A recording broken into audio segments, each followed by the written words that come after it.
नमस्कार दोस्तों, मैं हूं हरीश चावला और आप देख रहे हैं 7-11 न्यूज, युग मार्ग टीवी और अमर मंथन खबर। इस समय हम मौजूद हैं नीलोखेड़ी के विधायक श्री धर्मपाल गोंदर जी के पास, क्योंकि चुनाव में, विधानसभा के चुनाव में केवल 1 साल शेष बचा है और 4 साल जो है हरियाणा सरकार ने अपने कार्य पूरे कर लिए हैं, कार्यकाल पूरा हो चुका है। और श्री धर्मपाल गोंदर जी जहां नीलोखेड़ी के विधायक हैं, वहीं हरियाणा सरकार के अंदर वन निगम विभाग के जो है चेयरमैन भी हैं। चलिए आइए पूछते हैं कि 4 साल के दौरान उन्होंने किस तरह के कार्य करवाए, आगे किस तरह का सामना करना पड़ेगा, जनता की कितनी तकलीफें दूर होगी, क्या शेष रह गई, इसके अलावा कोई बड़ी परियोजना क्या वो लाए, क्या कितने लोगों को वो रोजगार दिला पाए, कितनी परियोजनाओं से आम लोगों को लाभ पहुंचा और कितनी हरियाणा की सरकार की स्कीमों से लोग लाभान्वित हो पाए। तो चलिए सबसे पहले बात करेंगे धर्मपाल गोंदर जी। सबसे पहले आपका स्वागत है 7-11 न्यूज, युग मार्ग टीवी और अमर मंथन खबर पर। सबसे पहला सवाल कि 4 साल हरियाणा सरकार के पूरे हो गए, आपको क्या लगता है कि मन की आत्मा आपको संतुष्ट कर रही है कि 4 साल में जो मैंने काम किया वो ठीक किया? नमस्कार, मैं धर्मपाल गोंदर, विधायक नीलोखेड़ी। मैं अपनी तरफ से, अपने परिवार की तरफ से पूरे नीलोखेड़ी हल्का वासियों को और पूरे देशवासियों को, आज बाबा अंबेडकर साहब की जयंती है और विसाखी है, मैं सबको बधाई देता हूं और आप सबका भी स्वागत करता हूं कि दिन रात आप जनता की सेवा में खड़े हो। सवाल यही है कि 4 साल धर्मपाल जी कंप्लीट हो गए, आपको क्या लगता है कि आपकी आत्मा इस बात की गवाही दे रही है कि 4 साल के अंदर जो मैंने किया वो ठीक किया? मैं माननीय मुख्यमंत्री जी का धन्यवाद करता हूं, डिप्टी सीएम साहब का। काम करवाने में उन्होंने पूरी कोशिश करी, पर कुछ तो कोरोना ने 2 साल जो बर्बाद करे जी। मेरे को मिला 1.5 साल काम करने का जी। 1.5 साल में जो बहुत पुराने जो 50-50 साल से डिमांड थी जी, हमने वो काम माननीय मुख्यमंत्री डिप्टी सीएम साहब के प्रयास से जी, वो हमने करवाए हैं जी। बाकी छोटी मोटी सड़कें तो कभी, ये गली नाली तो कभी पूरी होती नहीं जी। बिल्डिंग का भी जितना हमें ज्ञान था, इतना हमें जो करवाना चाह रहे थे पूरे पैसे तो नहीं मिले। और जब हमने बात करी माननीय मुख्यमंत्री जी से, उन्होंने कहा भी आप दो, हम आपको अभी थोड़े दिन पहले भी हम आपको ग्रांट दे देंगे। मेरी ये तसल्ली अभी पूरे नीलोखेड़ी हल्के, पूरे हरियाणा में नीलोखेड़ी हल्के की सबसे ज़्यादा सड़कें बनी हैं और सबसे ज़्यादा वो काम है जो मैंने अभी बताया, भी पुराने काम, चाहे उसमें उपमंडल का हो, जैसे निगदू बिल्कुल पिछड़े एरिया हमारा, उसमें कॉलेज 6 महीने से क्लासें लग रही, ITI जम्बा में क्लासें लग रही, निगदू में CSC बन रही है, निगदू में हमने ये सीवर जी घुसवा दिया है, निगदू में बस स्टैंड का भी वो हो गया, टेंडर लग चुका है, काम होने वाला है, अभी मई में शुरू हो जाएगा। और जो संस्कृति मॉडल स्कूल है, पूरे 90 हल्के में एक मिले थे हमें माननीय मुख्यमंत्री जी से, एजुकेशन मिनिस्टर श्री कंवरपाल गुर्जर से निवेदन कराया जी, महा निगदू पिछड़ा एरिया वहाँ एक अलग से संस्कृति मॉडल स्कूल दिया।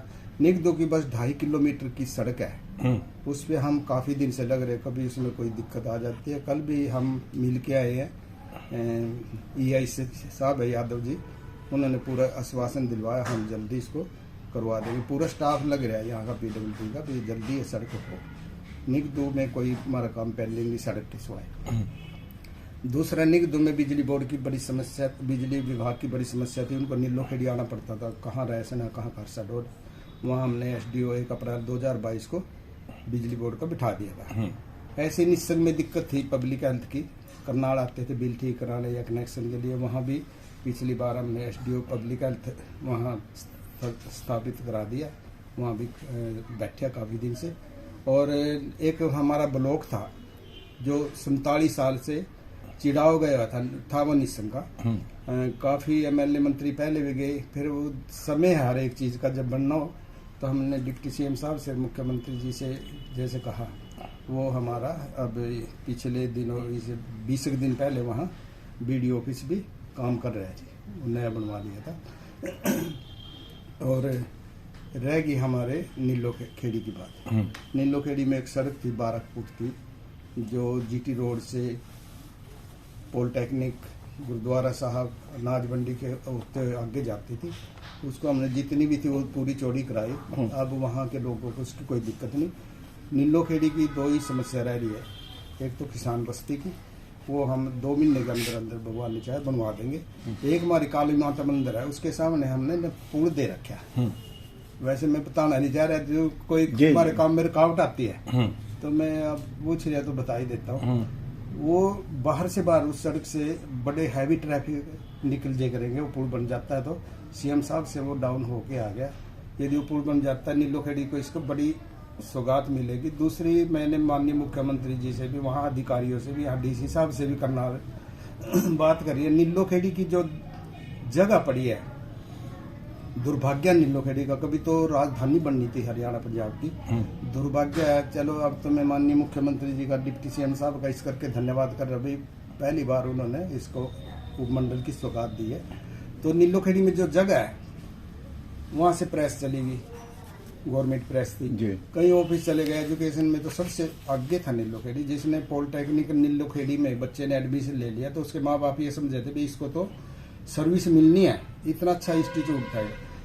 चलो प्रेस थी वो, गवर्नमेंट प्रेस, वो चली गई। फिर यहाँ के लोगों का रोजगार भी चला गया उसके बाद। तो यहाँ जो जगह पड़ी है उसमें बड़े बड़े जंगल है। उसमें से कई साथियों से मैंने पूछा, घरों में से 12-12, 14-14 फुट सांप निकलते हैं।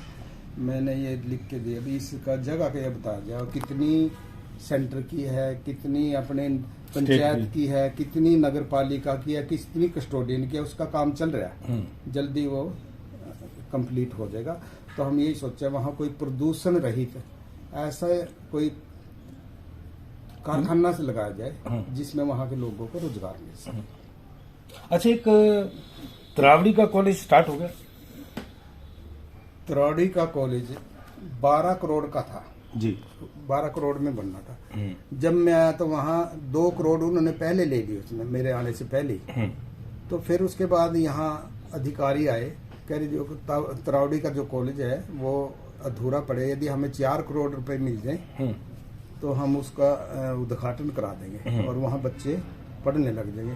हमने कहा भी ठीक है, देखा नहीं था मैंने जाके। तो वो मैंने कहा भी एस्टिमेट लिया, वो वहाँ विभाग वाले जो एसडीओ थे, एक्शन थे, वो 4.5 करोड़ का एस्टिमेट लिया है। हमने माननीय मुख्यमंत्री जी से कह गए वो 4.5 करोड़ मंजूर करा दिए और उनके खाते में चले गए। पर वहाँ जो कॉलेज की स्थिति है वो अब भी 40% ही बनी है। जो वहाँ की चौखट लग रही लोहे की, बिल्कुल 20 गेज की लगभग हो गई, उनमें सुराख हो गया। यदि बारिश आ जाए तो सारे में पानी भर जाता है। अधूरा पड़ा वो, मेरे ख्याल 40% भी नहीं बनया। जो 12 करोड़ में बनना था 18.5 करोड़ रुपए में कुछ नहीं। हमने पूछे भी वो जो 4.5 करोड़ रुपए थे वो कहाँ गए? कह रहे ये सामने टाइल लगवाई है। मुझे तो 20 लाख की भी नहीं टाइल है, मतलब गपला हुआ। ये तो सरेआम दिख रहा, जो 12 करोड़ का टेंडर था और वो 40% भी कंप्लीट नहीं होया। तो ये क्या होगा जी? तो एमएलए साहब इसकी जांच होनी चाहिए। जांच के लिए तो हम चिल्ला रहे हैं जी काफी दिन से, चैनल के माध्यम से भी, भाई इसमें ठेकेदारी थोड़ा शामिल है जी। समझ गया। मान ले कि उसके कंप्लीशन का था कॉलेज का और वो 12 करोड़ का था और वो 40% ही बनया। तो वो पैसे तो विभाग भी निकाल के दिए होंगे, उसमें अधिकारी दोषी है जरूर। ठीक है, तो लेकिन अब इसको पूरा कैसे करेंगे? आपका सवाल ये है कि बच्चे अब जल्दी पढ़ने लग जाएं, इस कॉलेज को पूरा करवाइए। देखो जी, इसमें तो सरकार संज्ञान ले, वो ठेकेदार तो अंदर है, अंदर उसमें जाने से वो समाधान नहीं होता, उससे कंप्लीट करवाए। किस तरह पैसे तो कहीं न कहीं गए हैं, जिस अधिकारी या उसमें शामिल है उनसे वो पैसे लेकर करवाने चाहिए, यदि क्यों नहीं कंप्लीट हो अंदर। तो आपने एक समस्या मुख्यमंत्री मनोहर लाल जी को बताई कि कितने सालों से इसकी मांग चली आ रही थी, आज कई साल हो गए हैं। जयसिंह राणा जी जब विधायक थे तब से मांग है और आज तक इतने साल हो गए, ये कॉलेज ही पूरा नहीं हो पाया तरावड़ी का। देखो, विभाग और ठेकेदार की कमी है। माननीय मुख्यमंत्री जी का कोई और नहीं। हमने जब उन्होंने 4.5 करोड़ मांगे थे, 4.5 करोड़ का एस्टिमेट लिया, उसी टाइम पैसे दे दिए। माननीय मुख्यमंत्री जी तो विकास के एक युग पुरुष लगा लो, एक विकास पुरुष लगा लो जी। नीयत साफ है, काम करने में अच्छे हैं और ऐसे मुख्यमंत्री आने भी नहीं आते। एक ही उपमंडल का दर्जा कैबिनेट में टल गया, एक प्रस्ताव ही नहीं पास हुआ। इसमें कोई न कोई वो थी जी, एक तो FCR साहब है जो, वो भी पोस्टेड वहाँ किसी को वो पोस्टेड नहीं किया, शायद ये कारण होगा, या कोई किसी फाइल में थोड़ी बहुत ही कमी होगी। वो जो 8 उपमंडल पूरे हरियाणा में है, जिसमें नीलोखेड़ी भी है, और माननीय मुख्यमंत्री जी की अनाउंसमेंट है, ये घोषणा है, और पत्थर की लकीर मिट सकती है। जो भी आप तक मुख्यमंत्री आए, और अपने तो है ही विकास पुरुष, ये उनकी की हुई घोषणा वो नहीं जा सकती। जल्दी इसमें एसडीएम बिठा देंगे, हमारी पहले भी मांग हुई थी, तो कैबिनेट में कि अपना जो कमेटी वो साइन कर देगी या कैबिनेट में रख लेंगे। ये 8 तो बनने हैं, इनमें कोई दिक्कत नहीं। अच्छा, सुनने में आ रहा है कि कोई नेताजी आपके काम में कोई रुकावटें भी डल रही हैं। कहाँ से डल रही हैं? ये भाजपा वाले डाल रहे हैं या उससे ऊपर के कोई नेता हैं? सुनने में बहुत आ रहा है, क्या सच्चाई क्या है इसमें? ये इसका ज्यादा तो मेरे को पता नहीं। मैं तो ये कह रहा भाई, जो अच्छे ऑफिसर है वो आने चाहिए। अब तक मेरे को तो यह है भाई, डॉक्टर पहले ही कम है। हम वहाँ रिक्वेस्ट करते हैं, कभी अनिल साहब से करते हैं कि वो अपने हेल्थ मिनिस्टर है, और वो भी कोशिश करते हैं हमारे उसी टाइम भाई कोई न कोई यहाँ स्टाफ दिया जाए। जब कॉलेज में, इसमें हॉस्पिटल में डॉक्टर नहीं होंगे, कॉलेज में प्रोफेसर नहीं होंगे, तो मरीजों का, बच्चों का भविष्य क्या रहेगा? तो जैसे भी ये यहाँ से वो उठ गया कृष्णकांत, सारी नीलों के लिए ये क्यों उठवाया आपने? मगर जी मेरे को पता ही नहीं, मारे को तो दुख है इस बात का। हम तो डॉक्टर ले आते हैं यहाँ, मैं तो कह रहा भाई मान लो कोई अच्छा नहीं लगता किसी, तो उसकी जगह दूसरा ले आंदे। हमें तो पब्लिक का काम ना रुके। हमारा कोई डॉक्टर कृष्णकांत रिश्तेदार नहीं, कोई हो रहा होगा वो रिश्तेदार नहीं, पब्लिक हित में जो काम करे वही अपना ये सबसे बड़ा चेता होता है। तो जो कई हैं, एक 3 करोड़ के लगभग एक वो यहाँ से ईश्वर मोर था, FI वो निकलवाया था, उस पे वो मेरे पास है, उसके मैं दिखाऊंगा CM साहब को, जो उसने वो गबन कर रखा। वो फिर यहाँ आ गया निस्संग, पीछे बड़ी मुश्किल से निकलवाया था 17.5 साल में। मैं तो कह रहे ऐसे भ्रष्ट उसके CM साहब के नॉलेज में जाएंगे तो ऐसे निकल, जिसने डिपार्टमेंट ने गबन घोषित कर रखा और उनको अच्छी पोस्ट दे रहे, रिटायरमेंट पे बैठे है भी भिवानी का। हमने कहा था नजदीक भिजवा दिया था भिवानी में, भाई अपने घर के पास भी चले गए, फिर यहीं आगे पता नहीं क्या है यहाँ इस समय करनाल में। तो विधायक साहब, ये आपके कामों के अंदर आप नीलोखेड़ी के विधायक हैं, जनता ने चुनकर आपको विधानसभा भेजा है, तो आपके काम में खललबाजी क्यों हो रही है? कौन डाल रहा है? क्या ये मंशा क्या है? किस मंशा से? अच्छे ऑफिसर आने चाहिए, मेरे को ये नहीं पता क्या हो रहा है क्या नहीं। माननीय मुख्यमंत्री जी की तरफ से मेरे को कोई परेशानी नहीं, जब उनके सामने कोई काम की मांग करते हैं उसी टाइम तो दाएं बाएं बाजू वाले तकलीफ पता नहीं है जाते कैसे। वो जैसे डिपार्टमेंट को पता है भाई इस पे किसी पे गबन है, मैं तो नाम ही ले रहा किसी के बजाय, वो फिर उसी जगह पे लगा दिया। तो इसमें कहीं न कहीं किस उससे आया वो, जब हमने उसके घर के नजदीक भिजवा दिया तो फिर आ गया यहाँ। तो ऐसे उस पर तो ध्यान देना चाहिए वैसे भी, जिस पे पहले से ही कोई आरोप है वो मेरे पास है, सारी वो फाइल पड़ी मेरे पास, दिखाऊंगा मुख्यमंत्री जी से, उनके नोटिस में आएगा, ठीक लगेगा तो वो कर देंगे, नहीं तो कोई बात नहीं। चलो विधायक जी, अब जैसे तरावड़ी नीलोखेड़ी नगर पालिका के चुनाव आने वाले हैं, तरावड़ी जब नगर पालिका के चुनाव आए तो आपने जो भाजपा के प्रत्याशी थे उनका विरोध किया और वीरेंद्र बंसल जी को समर्थन दिया। अब नीलोखेड़ी में चुनाव होने हैं, वहां सनमीत कौर जी हैं, वो है तो भाजपा की महिला नेत्री, लेकिन इस समय नगर पालिका नीलोखेड़ी की चेयरमैन है, तो क्या आपका सपोर्ट रहेगा? कैसे आप मदद करेंगे? किस तरह से आप अपना निकाय चुनाव में आपकी क्या राजनीति रहेगी? नहीं, मैं भाजपा से विरोध में, भाजपा में मैं रहा हूँ जिस से, और मैं माननीय मुख्यमंत्री जी के साथ हूँ। चलो टिकट नहीं दिया कोई बात नहीं, जनता ने तो मेरे को टिकट दे ही दिया था, आशीर्वाद दे। तो जैसे वहाँ के हमारे साथियों की जो हमारे साथ थे इलेक्शन में, या वहाँ की अच्छी जनता है जो जिसको चाहेंगे हम भी उनके साथ ही हैं। हमारी तो देखो, मैं पहले भी कहा मेरी तो वोट भी नहीं वहाँ, मैं तो ये कह रहा भाई जो वहाँ की पब्लिक चाहेगी हम भी उसी के साथ हैं। मेरे भाजपा से कोई विरोध नहीं, माननीय मुख्यमंत्री जी के साथ हम सबसे पहले मैं ही था जाने वाला, सिर्फ काम की डिमांड मांगी थी, हमने कोई आज तक मेरा कोई भी ऐसा नेगेटिविटी नहीं है सीएम साहब के प्रति, और सीएम साहब भी पॉजिटिव है मेरे प्रति। मेरा भाजपा से विरोध नहीं, मैं तो ये कह रहा भी अच्छे आदमी आने चाहिए, नहीं आने चाहिए, तो यही थी। अच्छा चलिए, आपने अपनी बैकग्राउंड भाजपा वाली बताई, आपने कहा कि मैं भाजपा में था, चलो आपको भाजपा ने टिकट नहीं दी तो आपने आजाद प्रत्याशी के तौर पर चुनाव लड़ा और विधानसभा पहुंच गए।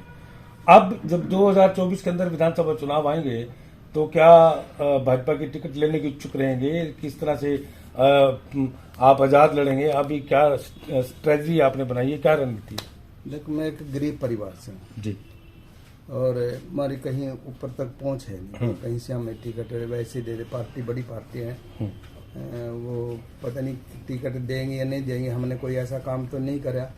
हम तो उनके पहले भी पक्ष में थे, अब भी पक्ष में। टिकट दे देंगे तो ठीक है, और जनता को भी घर बैठ जाए तो घर बैठ दूंगा। यदि जनता फिर दोबारा टिकट दे देगी तो मैं फिर भी तैयार हूँ। नहीं, अगर भाजपा टिकट देती तब भी लड़ेंगे? तब भी लड़ेंगे। चलिए, बहुत अच्छा। एक साल बचा, एक साल में कोई निस्सिंग, निगदू, त्रावड़ी या नीलोखड़ी में अभी आपने एक जो योजना बताई है, जिसका आपने थोड़ी देर पहले जिक्र किया, जो सेंटर का महकमा था नीलोखड़ी की प्रेस, उसका आपने प्रोसेस बताया। इस तरह से कोई एक और कोई बड़ी योजना है जो आप नीलोखड़ी में लाना चाहते हैं जिससे कोई रोजगार मिल सके लोगों को? घोषणाएं, क्या नाम, काम तो इतने ज्यादा, देखो कोई रोजगार तो रहा नहीं जी। कोई ऐसे इंडस्ट्री लग जाए हमारे पास, इतनी 400 एकड़, 300 एकड़, 250 एकड़ जमीन है पंचायत के पास है, और उसकी मान लो जो वो आ रही है जितनी इनकम है उससे भी ज्यादा तो सरकार उसमें इंस्टीट्यूट लगा के सभी बच्चों को रोजगार दे सकती है वहाँ पे हल्के के। तो मैं तो यही कह रहा भाई, ज्यादा से ज्यादा हम यहाँ ऐसे प्रोजेक्ट लगा दें जिसमें इनकम भी हो और देश का भला हो। देश का भला है तो हमारा भला है। तो मेरी ज़्यादा से ज़्यादा माननीय मुख्यमंत्री जो ज़मीन पड़ी है, जैसे 7 साल हो गए अनाउंसमेंट हो रही त्रोड़ी में, पृथ्वीराज स्मारक बन रहा था, एक शोध लेबोरेटरी बननी थी वहाँ, वो अनाउंसमेंट ज़मीन की उससे रह रही थी। अब कह रहे थे भाई, पीछे मैंने आवाज़ उठाई थी, वहाँ काफ़ी ज़मीन पड़ी है, वो जो कुछ लोगों ने उस पर कास्ट कर रहे हैं, बेली पड़ी थी तो बो ही रहे थे, हमें कोई उसका इतराज़ नहीं था। अब जब वो इतने सीएम साहब की घोषणा है तो वो उसको कंप्लीट कर दे, उसमें भी काफ़ी लोगों को रोजगार मिलेगा, एक ब्यूटिफिकेशन होगी वहाँ की।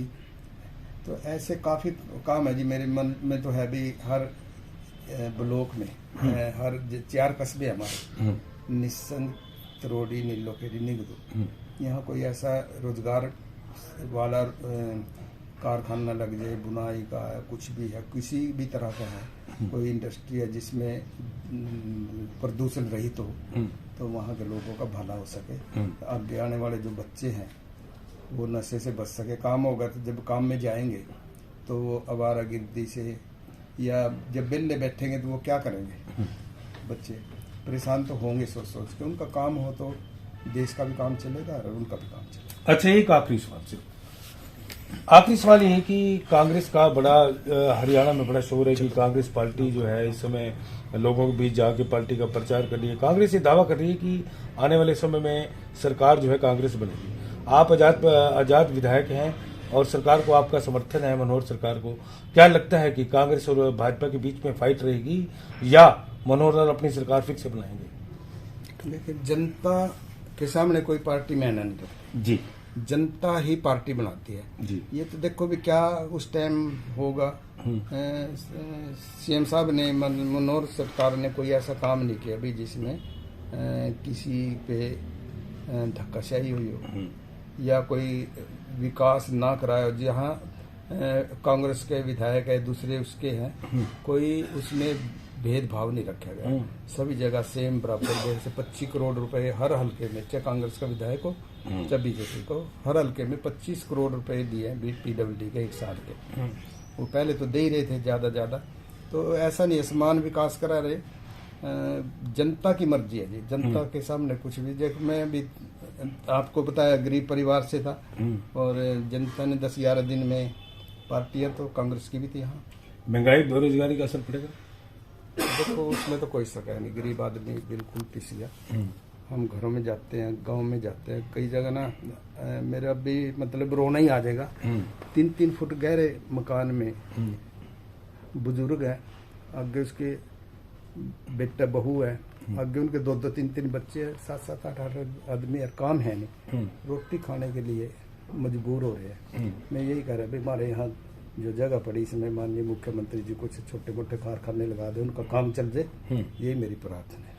तो रोजगार की तरफ ध्यान देना चाहिए सरकार को। बिल्कुल देना चाहिए। बच्चे तो रोजगार में लगे तो कोई वो आवारा फिरेंगे नहीं बेचारे, ये काम है नहीं, वो क्या करेंगे? किसी दोस्त को मिलने चले गए, किसी के वैसे बैठ के बिल्ले सोचेगा अभी मैं क्या करूं, ठीक है, पढ़ाई का भी क्या फायदा? जरूरी नहीं भी नौकरी सरकारी हो, कारखाने में कोई फैक्ट्री में हाथ का रोजगार है। प्रयास कर रहे हैं माननीय मुख्यमंत्री, इसकी तरफ काफी ध्यान है। माननीय प्रधानमंत्री जी का भी मैं धन्यवाद करता हूँ। चलिए बहुत बहुत शुक्रिया आपका। थैंक यू जी, धन्यवाद। तो ये थे हमारे नीलोखेड़ी के विधायक श्री धर्मपाल गोंदर जी, जिन्होंने राजनीति को लेकर, बेरोजगार को लेकर, रोजगार को लेकर, विकास को लेकर और सरकार के कार्यों को लेकर और खुद अपने कार्यों को लेकर 4 साल का जो इन्होंने अभी आपके सामने कहा कि ये कुछ हो पाया कि 2 साल तो कोरोना में ही चले गए, बाकी का विधायक ने कहा कि 1.5 साल ही मुझे काम करने का मौका मिला, लेकिन 1 साल अभी और शेष है विधायक धर्मपाल गोंदर के पास। नीलोखेड़ी में सरकारी कॉलेज को लेकर, जो तरावड़ी के अंदर जो सरकारी कॉलेज कई बरसों से बन रहा है, उसको लेकर भ्रष्टाचार के संगीन आरोप लगाए हैं और ये भी आरोप लगाया कि उनके पीछे कुछ तथाकथित जो नेता हैं उनके कार्यों में टांग अड़ा रहे हैं और जिन भ्रष्ट अधिकारियों को वो भगा देते हैं, वही तथाकथित जो नेता हैं उन भ्रष्ट अधिकारियों को फिर वापस ला रहे हैं।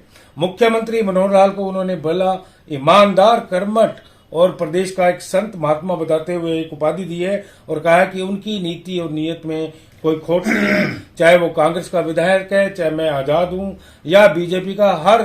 हर विधानसभा क्षेत्र में गरीब मुख्यमंत्री मनोहर लाल ने 25 करोड़ रुपए खर्च किया, अभी 1 साल शेष है। लेकिन एक चीज धर्मपाल गोंदर जी ने बिल्कुल स्पष्ट कर दी है, कांग्रेस को लेकर जो हमने सवाल पूछा था, उन्होंने एक बात जरूर कही कि जनता सबसे बड़ी पार्टी है, वो निर्णायक फैसला लेती है किस पार्टी को विधानसभा में पहुंचाना है, किसको गर्त पर लेके आना है। लेकिन उन्होंने एक इशारा जो इंगित किया वो बेरोजगारी और महंगाई को लेकर जरूर किया और ये जरूर कहा कि आने वाले विधानसभा और लोकसभा चुनाव के अंदर जो है इसका रोजगार और ये बेरोजगारी और महंगाई एक बड़ा मुद्दा बनेगा। लेकिन 1 साल के अंदर उन्होंने ये भी कहा कि मैंने जो जनता से वायदे किए वो एक विकास कार्य पूरा करूंगा और आने वाले समय के अंदर नीलोखेड़ी की जनता उन्हें ही विधायक चुनकर दोबारा से विधानसभा में पहुंचाएगी। युगमार्ग टीवी, 7-11 न्यूज, अमर मंथन खबर के लिए हरीश चावला, नीलोखेड़ी।